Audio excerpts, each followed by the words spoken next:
speaking, if you have something, I always say this, yeah, no, I heard abusile ngayekela. Yeah. Abusile ngayekela. But yazi la kancane kuphela ne. Yazi bathi common sense of domestic abuse ne, like for answer level we khuluma ne.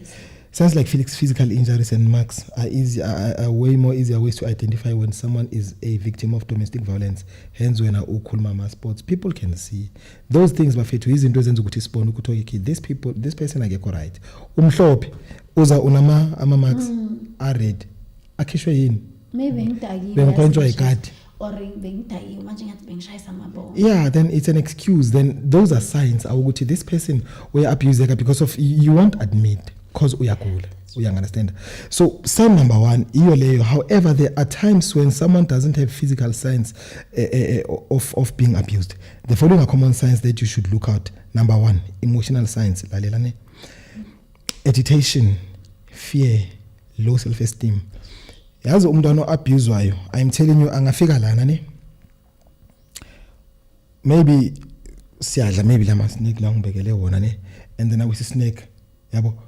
Uzodopa sorry ngiyaxolisa ngicela ifaduku ngicela ukusula uthukile lo muntu, you can see that, you understand, but because of asitrainwanga ukuthi sibone sithi well mannered, or maybe sikhuluma bese siyaxoxanyana mangisi shayita fulethi ubona umntwana you understand, those are signs, you understand, izinto ukuthi thina kumele sibe aware ngazo, you understand.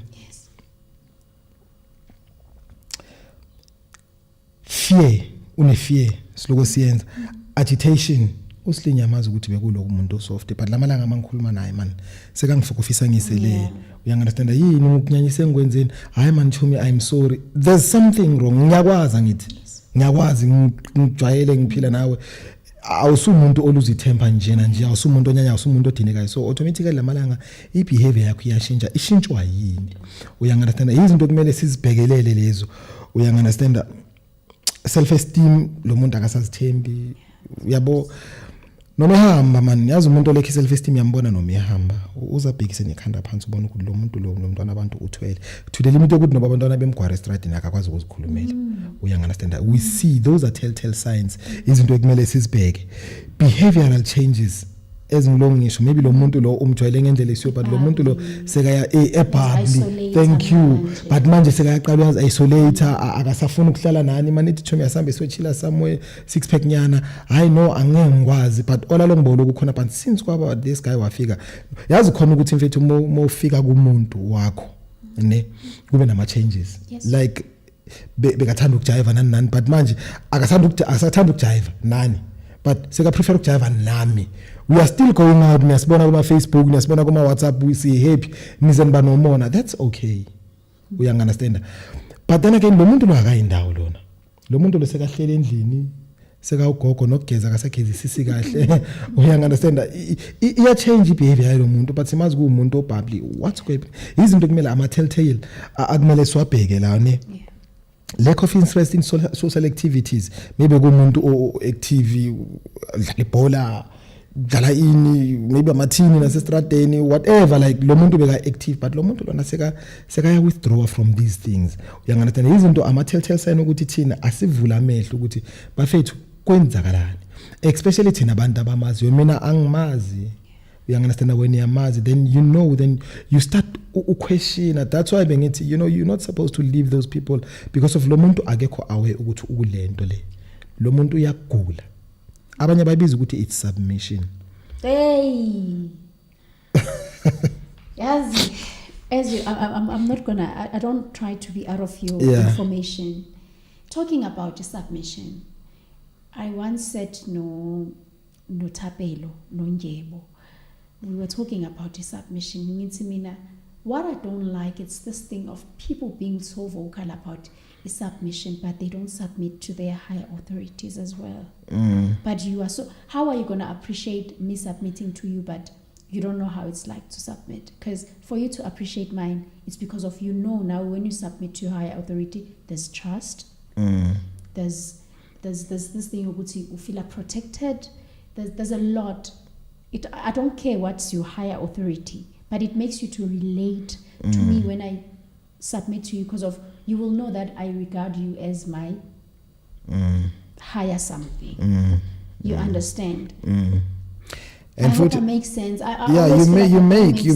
You make sense. Ngakwenza le example ngalento oyishoyo for thina kwi faith mina enguyo bathi thina we must submit ku Jesu Christ. Yes. As uJesu Christ naye esubmita to ubaba wakhe.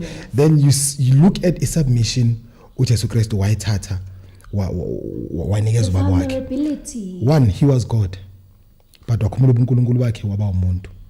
To the limit ukuthi ayothuka abantu, ahleka abantu, akhafulelwa abantu, ashawa abantu aze ayobulawa to the point of isiphambano. Yes. Submitting to ubaba wakhe. You understand? Yes. So that's a submission wena ekumele unikeze mina, i submission mina ekumele nginikeze wena because of ngibone to my higher authority. So how can expect wena ukuthi wena submit kimi whereas mina I cannot submit to you? And a submission it goes both ways, bra. Mina I don't believe, as mina Joe, I don't wanna lie. Mina I don't believe ukuthi umfazi kumele thoba, yes ngihloniphe, just respect me. But how do I respect you when you don't deserve it? A man's deserve I honor a man through his word. Exactly. And the word you don't have to shout, but it's to keep it, to be firm and to be specific. Yazi mina kuleyo ngihlala ngithini. Ngibonile many times. Yeah. Abantu abomama, yes, like Nina, the feminist side, you give what you get. If this person uza nge-energy otherwise cool, yeah, you take that. And when into ebhlungu uthi mawuyibuyisa uyibisa seyiphinda phinde nangithi bathi umuntu owumama you take a chicken, uthathe i-beef stock, uthathe itamati, uthathe onion, usifake iplastic uzibekele, and then you go. Mabuye you'll get a warm meal ezo enjoy wonke umuntu nabantu abadlula estradeni, they'll even bazumuko wakhona kuzilumile. But when you came with izinto zokwenza that thing, but iphelele kuphi? Yena, she took that thing why enhance her. You understand? So ninjalo nina you give what you get. So if mina I'll be umuntu ozothi kuwe like ngu hey uzoyehla but uzofika nayo la uzoba hey khona. You understand? So thina ourselves njengathi the laba ba expect ukuthobelwa. Asithobe this thing, a hierarchy yasebenza to a limit. Indoda is the head of a home. Umama, she's the body, she's the functioning everything of the home. Abantwana, they must see that. We understand, but that does not mean ukuthi indoda above umfazi or umfazi above indoda. We are back to the point bengikhuluma, if you are the flesh of my flesh. Yes, the scripture says, love your enemies as you love yourself. How can you love your enemies as you love yourself? Ungayigeza enemy yakho leyo uzigeza. Ungangena elokhunjaneni wherever la kuthengiswa ama perfume expensive khona uzithengele wena mawuqeda uthengele enemy yakho. You cannot. Ziluma manje. Ziluma ngibona. Angeke. Uziluma uphuma igazi. Because uyazithanda. That's how much you love yourself. Yes. But the next person ungamluma phoma because you don't care. You understand? So your flesh, if ngiyahluleka mina ukuziluma, ngizikhipha igazi, how can I bite my flesh? Kanjani?